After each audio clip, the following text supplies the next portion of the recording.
నమస్తే, welcome to I news. అంతరిక్ష పరిశోధనలు, శక్తి రంగంలో చైనా మరో సంచలనాత్మక అడుగు వేసింది. త్వరలోనే సొంతంగా ఆర్టిఫిషియల్ సూర్యుడిని అందుబాటులోకి తెచ్చేందుకు సన్నాహాలు చేస్తుంది.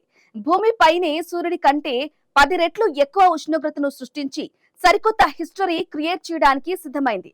చైనా చేపట్టిన ఈ అత్యంత తీవ్రమైన, భయంకరమైన ఇంజనీరింగ్ ప్రాజెక్టుకు సంబంధించిన పూర్తి డీటెయిల్స్ ఈ స్పెషల్ స్టోరీలో చూద్దాం. చైనా శాస్త్రవేత్తలు ఫ్యూజిన్ ఎనర్జీ రంగంలో ఊహించని మైలురాయిని సాధించారు. భూమిపై అత్యంత శక్తివంతమైన రసాయనిక భౌతిక చర్యలను తట్టుకునేలా ప్రపంచంలోనే అతిపెద్ద సూపర్ కండక్టింగ్ ఫ్యూజన్ మ్యాగ్నెట్ను విజయవంతంగా నిర్మించి పరీక్షించారు.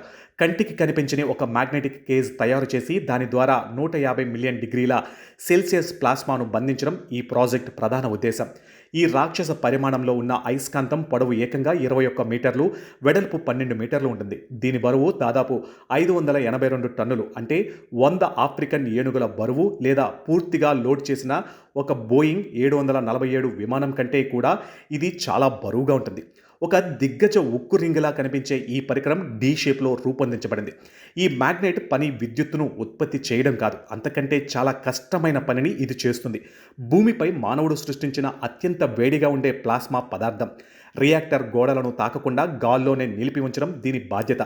ఫ్యూజన్ రియాక్టర్లలో హైడ్రోజన్ విపరీతంగా వేడెక్కి ప్లాస్మాగా మారినప్పుడు అది క్షణకాలం రియాక్టర్ గోడలను తాకినా గోడలు దెబ్బతిని రియాక్షన్ ఆగిపోతుంది. అందుకే దీన్ని గాల్లోనే పట్టి ఉంచేందుకు ఈ అయస్కాంత పంజరాన్ని వాడతారు. సూర్యుడి అంతర్భాగంలో ఉష్ణోగ్రత దాదాపు 15 మిలియన్ డిగ్రీల సెల్సియస్ ఉంటుంది. కానీ చైనా తయారు చేస్తున్న ఈ ఆర్టిఫిషియల్ సన్ ఏకంగా 150 మిలియన్ డిగ్రీల సెల్సియస్ వద్ద పనిచేస్తుంది. అంటే సూర్యుడి కోర్ కంటే ఇది 10 రెట్లు ఎక్కువ వేడిని కలిగి ఉంటుంది. సూర్యుడికి ఉన్న భారీ గురుత్వాకర్షణ శక్తి భూమిపై ఉండదు కాబట్టి హైడ్రోజన్ పరమాణువులు ఒకదానితో ఒకటి ఢీకొని ఫ్యూజన్ జరగాలంటే ఇంత భారీ ఉష్ణోగ్రత తప్పనిసరి.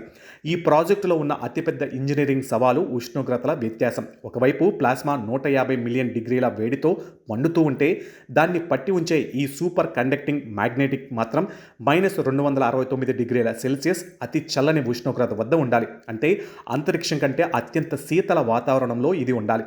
అంత తక్కువ ఉష్ణోగ్రత వద్ద మాత్రమే సూపర్ కండక్టర్లు ఎలక్ట్రిక్ రెసిస్టెన్స్ లేకుండా విద్యుత్తును ప్రసరింపజేస్తాయి. ఒకే ఒక యంత్రంలో కొన్ని అడుగుల దూరంలోనే 150 మిలియన్ డిగ్రీల సెల్సియస్ ఉష్ణోగ్రత వ్యత్యాసం ఉండడం అనేది ప్రపంచంలోనే అత్యంత అరుదైన సాంకేతిక వింత.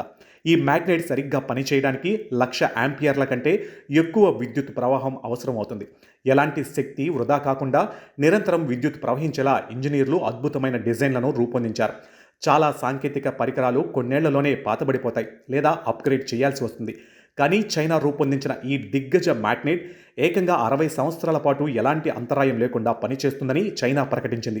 సుదీర్ఘ కాలం పాటు రేడియేషన్ను, విపరీతమైన అయస్కాంత ఒత్తిడిని తట్టుకుని నిలబడేలా దీనిని నిర్మించడం ఇంజనీరింగ్ అద్భుతంగా నిపుణులు అభివర్ణిస్తున్నారు.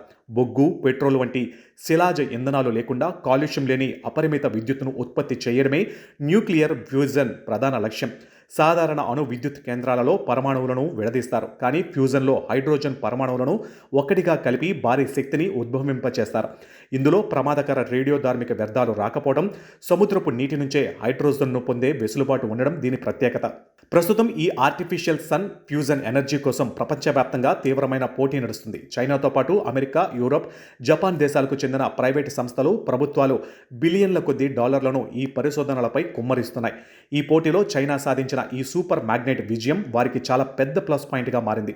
చైనా ప్రభుత్వం 2030 నాటికి ఈ ఫ్యూజన్ రియాక్టర్ ద్వారా కమర్షియల్ పవర్ జనరేషన్ ప్రారంభించాలని లక్ష్యంగా పెట్టుకుంది. అయితే ఇది పూర్తి స్థాయిలో అందుబాటులోకి రావడానికి మరికొన్ని దశాబ్దాలు పట్టవచ్చని గ్లోబల్ ఎక్స్పర్ట్స్ అంచనా వేస్తున్నారు. చైనా వేసిన ఈ ముందడుగు గ్లోబల్ ఎనర్జీ సెక్టార్ను కంప్లీట్గా మార్చివేసే అవకాశాలు స్పష్టంగా కనిపిస్తున్నాయి.